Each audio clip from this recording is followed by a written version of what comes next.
Tonight on Lowdown, we head over to the Elliott Student Union to talk to students about how they feel about the recent renovations. We'll also go behind the curtain at Black Box Theater to talk to the cast and crew of 9 Circles. So sit back, relax, and join us for another look at UCM here on Lowdown.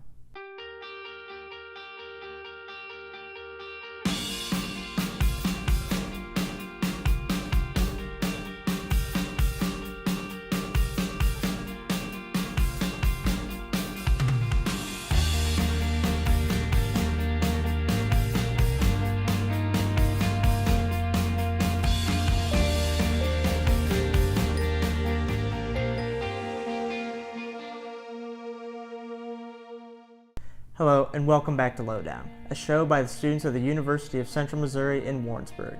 I'm Brock Masters. And I'm Ronjanae Hill. Thanks for joining us this evening as we continue to delve into all the cool things happening here at UCM. Speaking of cool things, the UCM Theater Department is currently performing the play 9 Circles, a show about a soldier who commits some terrible war crimes. We'll also head over to the Union to talk about some recent renovations and sit down with a new professor here at the university.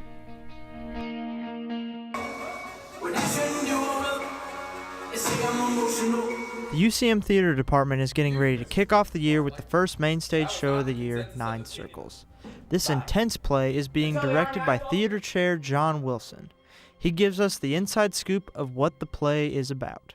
9 Circles is the story of a fictional character named Daniel Reeves. It's actually based off of an actual event that happened during the Iraqi Freedom, Operation Iraqi Freedom, that we were involved in. And it's a story about a specific war crime that this person committed. And once they are discharged from the military, it's about his journey dealing with lawyers and psychiatrists, different people that he meets in each circle as he approaches a final circle that has to do with his judgment. The character of Reeves is played by sophomore Grant Lesher. He tells us what the spirit of his character is like and his own interpretation of the role. The character himself, Reeves, is a very troubled young man, and he is very on edge. He's very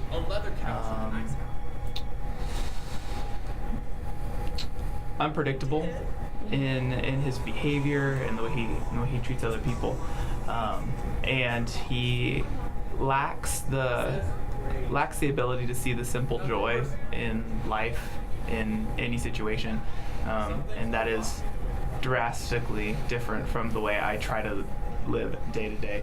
And so I think what made me so interested in playing Reeves is the fact that he was so different from who I am as a person. With a story of this magnitude, there always will be some challenges. Lesher and Wilson tell us what has challenged them the most throughout the rehearsal process. I have been challenged by just the mere scale of the role, just the amount of memorization, the amount of emotion, the amount of physical exertion in the show has all been stretching for me. You know, every show, I don't know that a director ever feels like they fully know exactly how to direct, because every show is different. And so even though this is my 17th year in this department and my 19th year teaching and directing, you feel like a little bit of a novice every time I take on a brand new show, because I'm working with a brand new set of students and I'm working with a script that I've never directed before. And it really seems like the job of directing is, yes, you hone skills in actor training and you hone skills in script analysis and you hone skills in organizing a schedule and being able to lead an artistic staff to a singular vision, but the actual job of doing it day to day is always brand new. 9 Circles runs February 10th through the 21st in the Nickerson Black Box. The show starts at 7:30. This has been Brock Masters reporting for Lowdown. Here at the University of Central Missouri, students have always had a multitude of dining options, but within the past year, Steak and Shake has made its debut to campus. Chick-fil-A has been reopened, and we said goodbye to Burger King and Pizza Hut. I stopped in with a few students to see what they had to say. I appreciate them coming back to the university. Dining hall food can get really bland and really redundant. I'm excited that they're both here. I really ate a Steak and Shake all last semester, basically waiting on Chick-fil-A to open. I'm really glad that Chick-fil-A is still here because I love Chick-fil-A. And Steak and Shake, it's cool having that in Warrensburg now too, because before you have to go down to Sedalia. I usually come to Chick-fil-A for lunch or when I need a quick pick-me-up meal. I like Steak and Shake being upstairs just because I prefer Steak and Shake, so getting that bigger area, just having more of a dining area. Steak and Shake's doing a really good job on producing food for people, and then Chick-fil-A coming back and the speed that they just got us our food was amazing.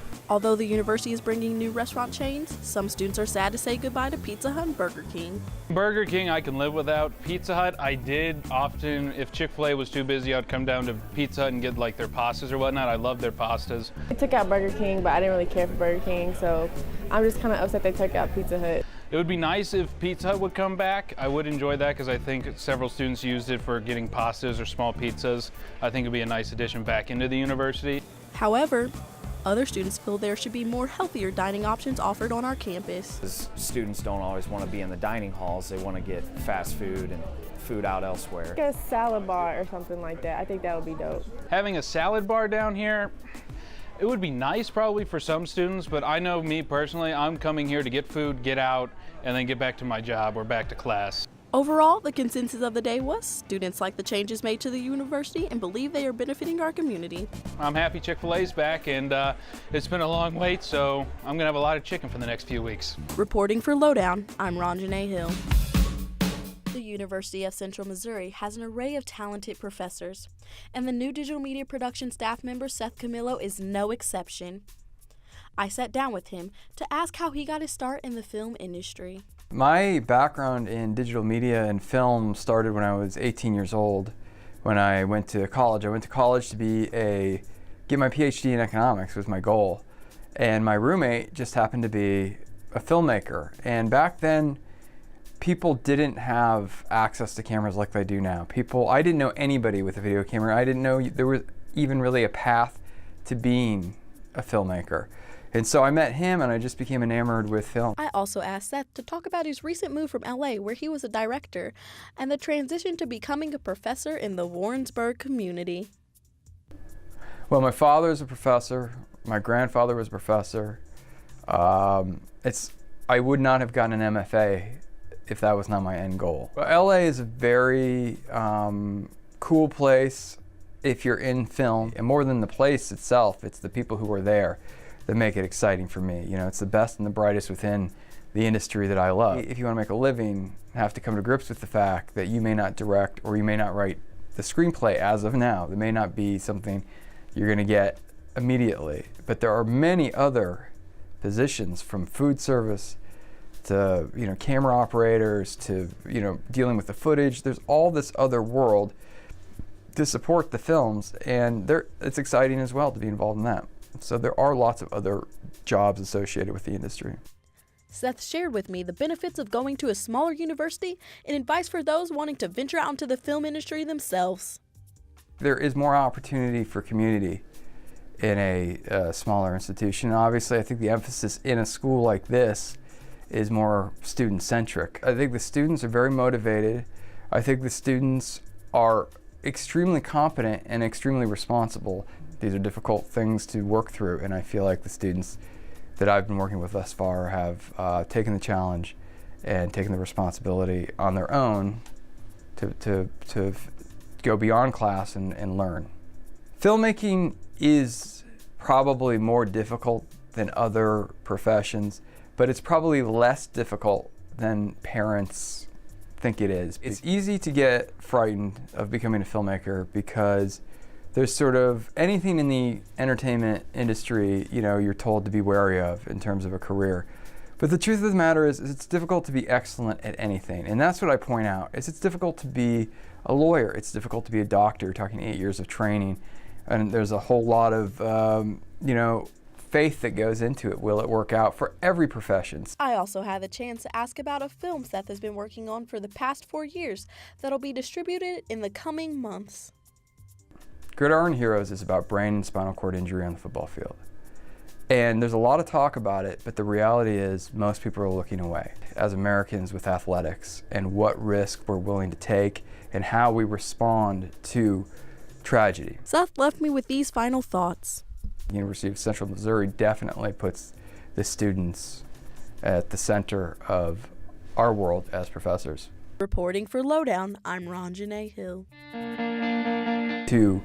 I think the University of Central Missouri definitely puts the students at the center of, I think the University of Central Missouri.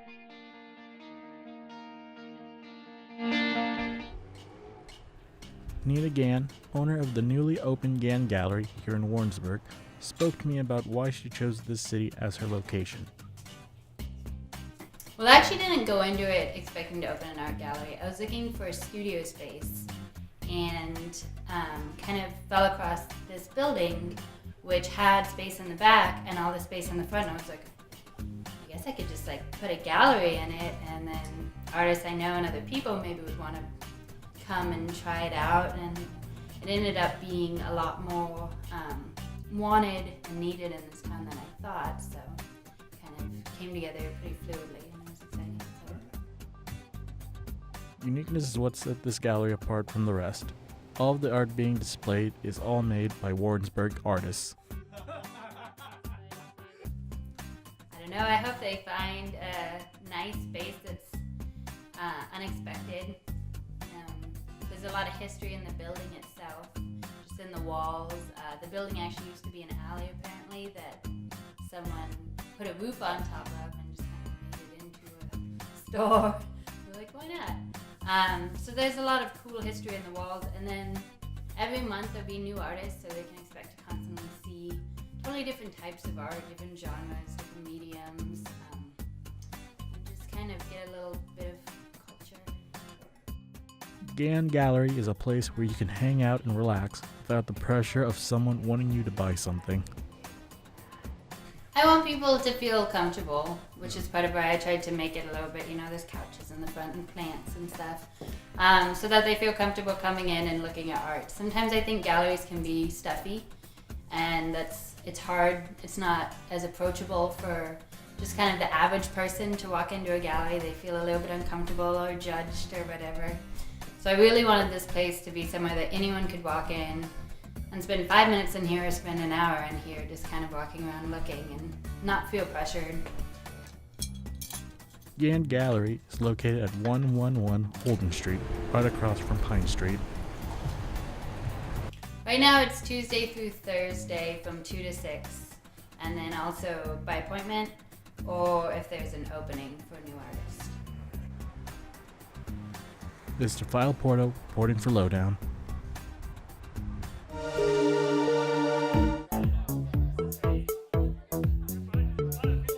UCM's Animation Expression Society aims to bring people together that have a common interest in anime. To me, the club is about finding a safe community space for people who like alternative things such as anime, comics, cartoons, all that stuff. It's generally frowned upon in society, and most people who are into it are introverts, so they don't get out to socialize much. So it's just a way for us to communicate with each other and be friendly. It's just about like a way for people to interact with others of their own interest group and be able to hang out and like just have friends while they're here, because this isn't like where they grew up. So it's a way for them to not feel as isolated, I guess. The club hosts many events each semester, some of which include movie nights and holiday parties. We just had our Halloween party, and we just get together, have some food, have some fun, play video games, and then we have a Christmas party where we do white elephant gifts. We have bake sales and art sales and things like that.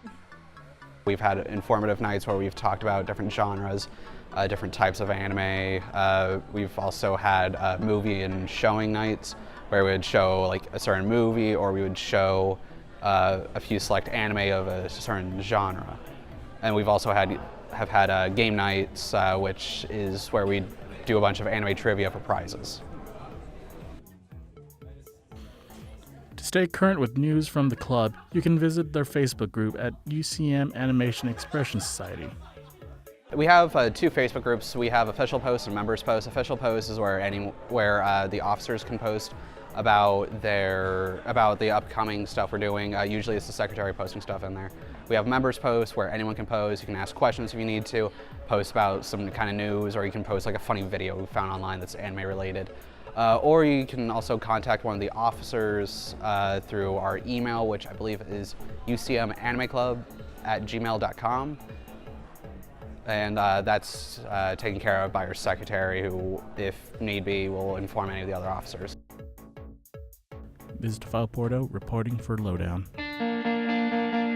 To close out the show, Brianna tells us more about the recent visit of reggae artist Black Rasta. We'll also talk to current interim general manager of KMOS TV, Josh Tomlinson, about some recent updates made to our master control. Wednesday, January 25th, Black Rasta, a Ghanaian activist and reggae artist, came to the UCM campus to provide a public lecture entitled Radio as the most effective tool for radical change. Well, we've been trying to increase our, think of it as global programming within religious studies. We want students and the community to recognize that when we study religion, we aren't just looking at American churches and American synagogues and mosques. We're looking at the world, at the way cultures interact. And Albion Menz, one of the instructors who was here tonight, knows Black Rasta personally. They had been corresponding and talking and came up with the idea that it would be lovely if he could visit campus. Proposed it to me. I took it to the other programs that I mentioned, and they were able to help us with funding, and we got lucky. In his lecture, Black Rasta talks about radio being the most effective way to reach mass audiences in Africa. Radio broadcasts are more prevalent because they are cheaper and more people have access to them than televisions. The country of Ghana alone has 26 million people. Listening to him talk about the importance of Africans hearing programming in their local languages was really something that I can play on in my classes, because this idea that yes, you may have an African identity at large. You may speak English in your professional life or your educational life, or French, as he was mentioning. But really, so much of who you are is the language that your mother spoke to you in your cradle. And that is something that you want to hear, that, based on what he said in some of my classes, that you want to hear in your religious life as well. So I think we'll be playing on that. Black Rasta's visit to UCM was intended to be more than a one-day event. In addition to giving a lecture, he also provided a free reggae concert in Hendricks Hall. I really enjoyed the event. I was looking forward to watching the lecture as well as attending the concert. I was, I guess, exposed to the event just through the Mule Skinner and a press release. I wanted to see what Black Rasta was all about. I have a couple of Jamaican friends and they're really into his reggae music, and so I wanted to come and meet him and enjoy his company, as well as kind of hear a little bit more about the history to Ghana and his activism, and as well as the environmental issues. And so I enjoyed it. I thought there was a good atmosphere. I think there was a really good crowd as well.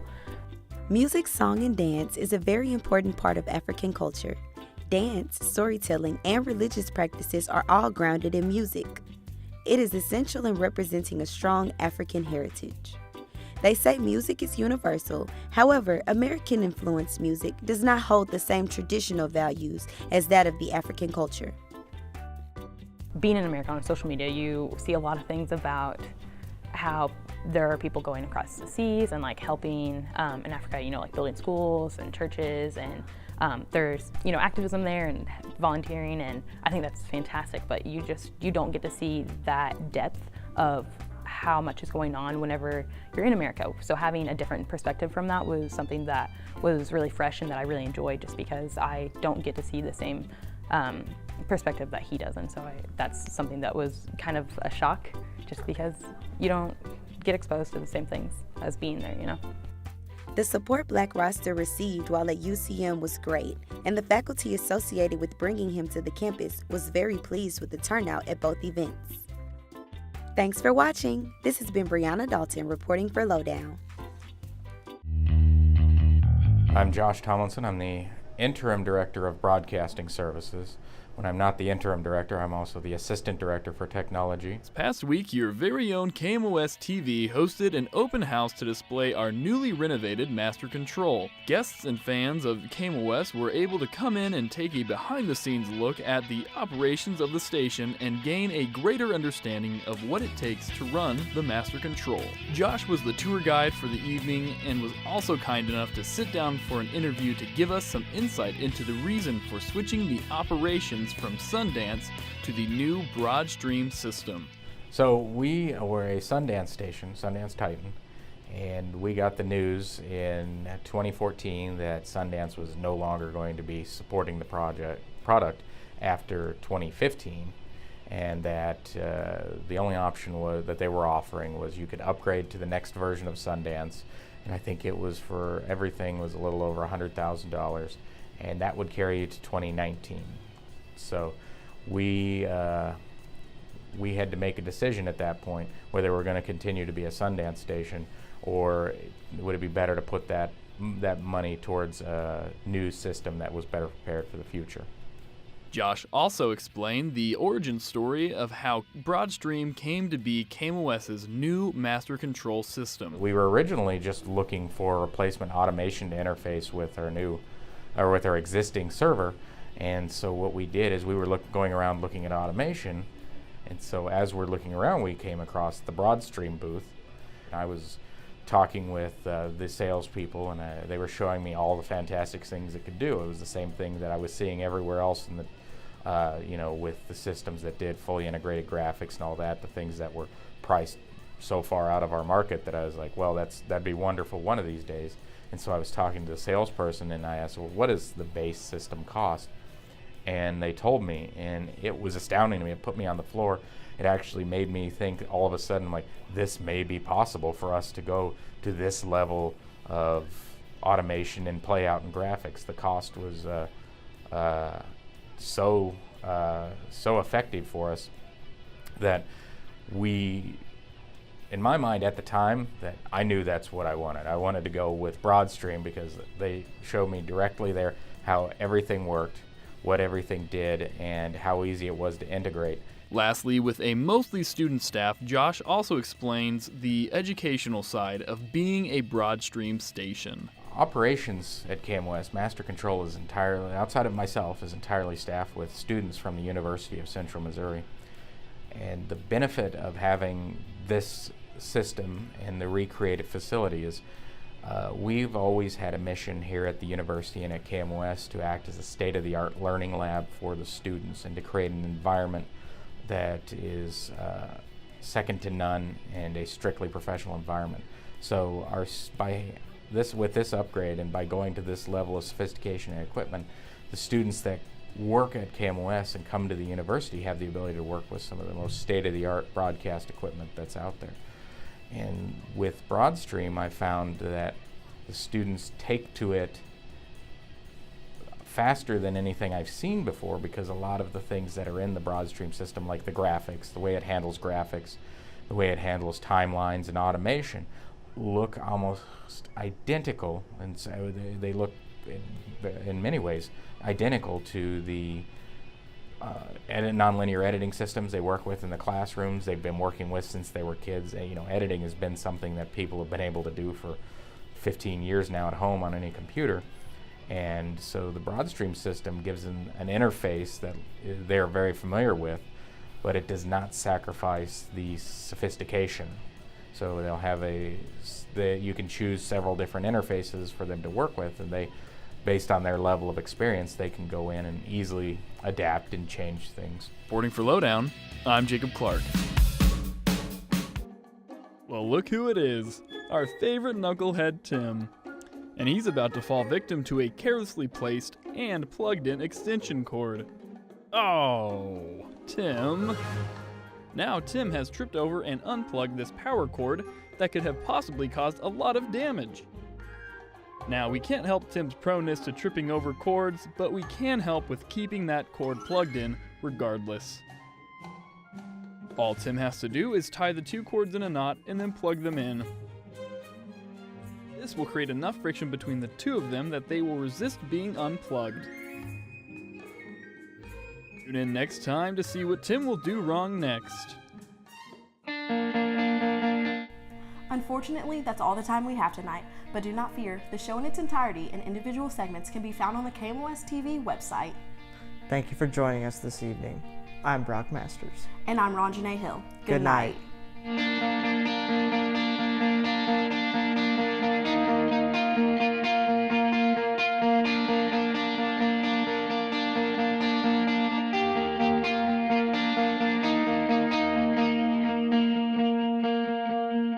Tonight on Lowdown, we go. Oh my gosh. It's just gonna be a whole bunch of bloopers of Rocco. Tonight on Lowdown, we take. Try to be a little. Sit back, relax, and join us for another look here at. Oh my gosh. Lowdown, we go. Unfortunately, that's all the time that we have tonight. But don't fear, the show in its entirety and individual. I started. Let's do that again, and then Brock turn to look. On Lowdown, we take. Lowdown, we go. All the time that we have tonight. Its entirety and individual.